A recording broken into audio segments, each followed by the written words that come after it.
because one of the items that we do have that annually we address at the October town meeting is the request for additional police cruisers. And it does appear on the capital page summary. However, we realize that police cruisers don't typically last 5 years within the fleet. I did provide the board, if you go into Dropbox and you look under public safety vehicles, there is an inventory of police vehicles that will be referred to by Lieutenant Romeo this evening, and I think it's important for the board to find that. I would ask that you find that before we allow them to begin. The request is for $82,300 was my recollection, and it's for two cruisers. So if you can find that document, and once you find it, just give me a heads up, and I'd like to turn it over to the chief and the lieutenant. I don't have that. May I hand it up? Sure. Something different than the inventory, Greg? No, the inventory, it's the inventory. That's the inventory. The inventory. No. This is something different than the inventory. It's in Dropbox? No, I just received this now. Okay, but what you put in the Dropbox was the Dropbox was the inventory? Correct. Okay, thank you. It's listed under public safety vehicles. Yeah, I just wanted to start real quick, for those that haven't heard Tom's presentation in the past. Tom's been doing our fleet maintenance since 1993, just about 20 years.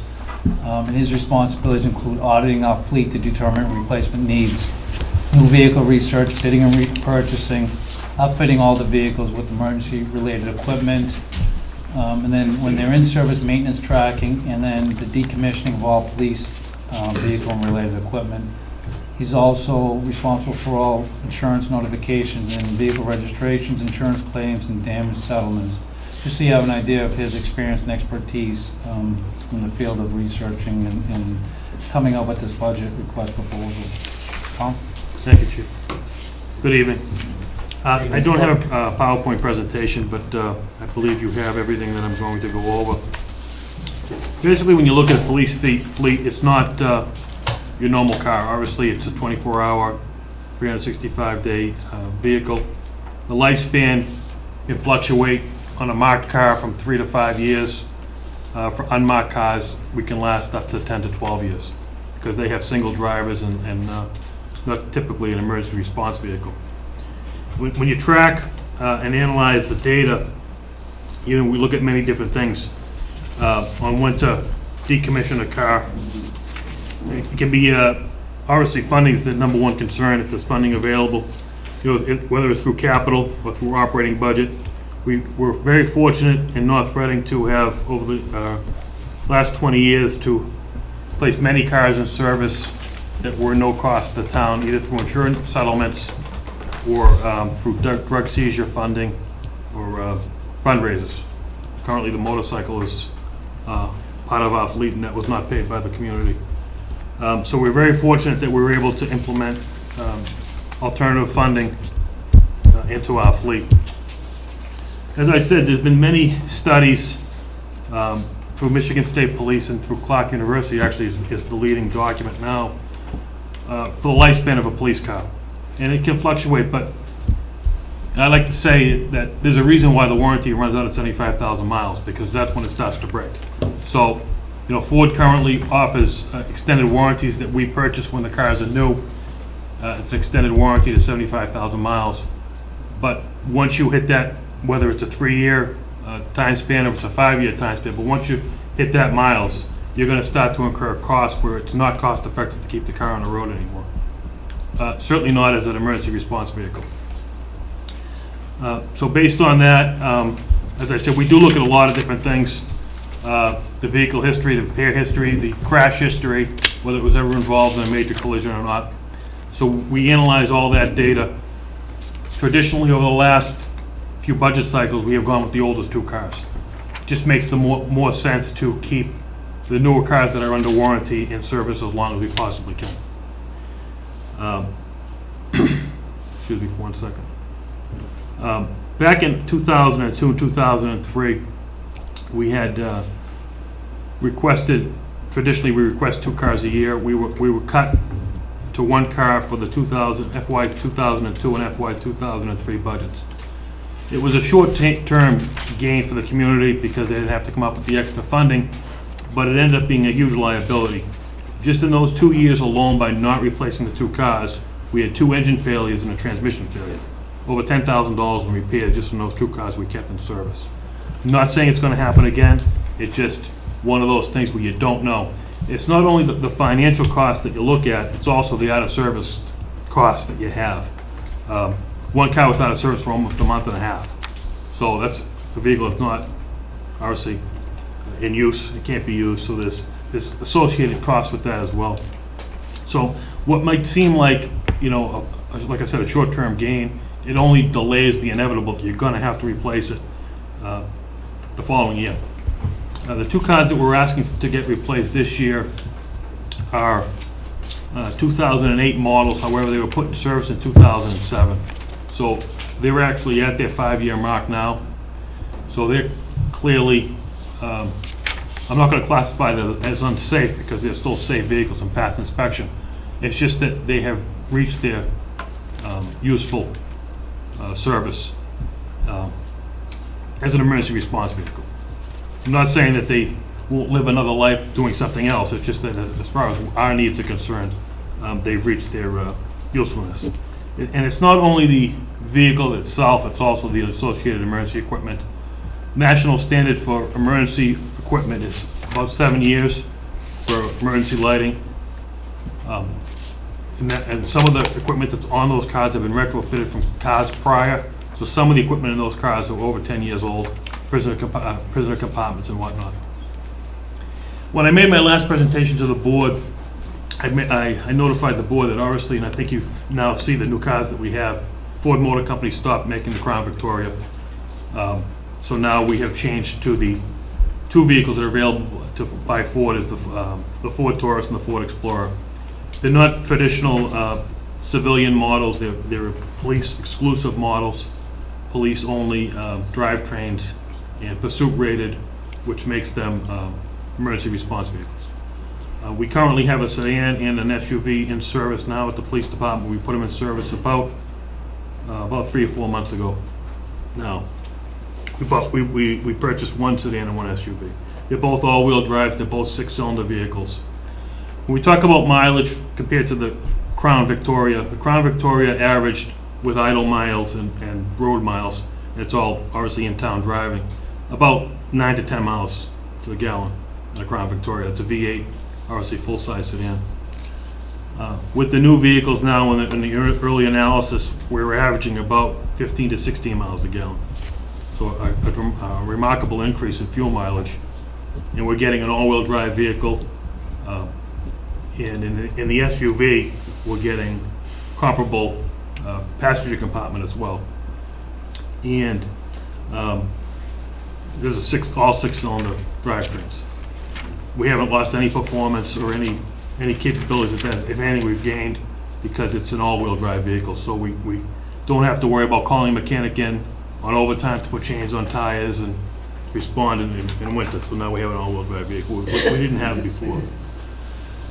So when Chief Murphy took over in January, I did an audit of the complete police fleet to incorporate all underutilized vehicles. And we did an analysis, and with the chief, we made a determination to eliminate some of our vehicles from our fleet, which included 2 ATV all-wheel drive off-road vehicles that we use for search and rescue and for out-of-town NEMLEC responses on a regional basis, and to mainly in the pits area, the pits out of Beneventos and whatnot. We eliminated those. Not that they weren't useful, it's just they were underutilized. They weren't being used enough to substantiate the maintenance costs associated with them. We also eliminated the incident command vehicle, which was a converted ambulance. The vehicle was a 1998 and had about 90,000 miles on it, but it started to develop major mechanical issues. So that was traded along with the ATVs. towards the current vehicles that we have now. So after the audit, we're down to 15 vehicles in our fleet. National average for police departments is 0.5 per officer. So we're actually right on the national average as far as vehicles, total fleet's concerned, towards the number of officers, not counting our reserves and our animal control. Our animal control vehicles incorporated into our fleet, so we're actually below the national average as far as vehicles are concerned. In the budget that I believe that you have, we have requested the replacement of 2 marked cars. Like as I said, they're both 2008s, both placed in service in 2007. If you look at the reasons for the recommendations for replacement, you can see I've outlined repair costs, major repair costs, accident associated costs. First vehicle sustained a $6,500 accident at one point in its life. I also have incorporated the idle hours, which is a figure that really has to be tracked, because if you look at the idle hours on this first car, car 19, the 08 Crown Victoria, it has over 8,000 idle hours, which probably doesn't mean too much, but according to Ford, who has put out a service bulletin on idle hours, they incorporate 33 road miles for every hour that's on the clock of the car. That's what it's equal to. So if you actually do out the math between the idle hours and the road miles in the car, that particular car has 375,000 miles on it, which is a pretty astonishing figure when you figure that the car is still in service and still running. And it may last, it has the potential, it could last another year. We don't know, but it's that unknown that like I said, it's an unknown financial liability. And as I said, I'm not going to call it unsafe, but I can tell you that at one point in time, we stretched the limits of one of our cars, and we actually had a wheel fall right off on Central Street. The whole undercarriage of the car broke right in half on Central Street. And that's not a scare tactic, that actually happened. But we can't predict these things when they're going to happen. So in closing, you can see that I have different options available. Our request is somewhat in flux because we're still evaluating the SUV to the sedan. And there is a cost difference. It's about $2,000 difference to buy the SUV over the sedan. They're exactly the same vehicles other than the exterior sheet metal and passenger compartments. Same drivetrain, same wheels, everything is identical, same mileage within tenths per gallon. So it's really not an initial, the initial upfit of about $2,000 to $3,000 additional, and everything else would be the same because it's basically the same vehicle. So the maintenance cost would be identical to the sedan. So I've outlined 3 different options. We did get some feedback, and one thing of note that I've had a couple officers compare and contrast the 2 vehicles throughout their tours of duty. And one point that I'd like to bring up that I thought was very important. We're required to carry the automatic defibrillators on the vehicle, in the vehicles with us, and those have to be temperature controlled. So the officers now, when they sign out the AEDs, there's a lot of equipment they have to carry. Some carry shotguns, some carry rifles, some carries, and we all have to carry the AEDs, plus their duty bags and other related equipment. It fills up the passenger compartment obviously pretty quick.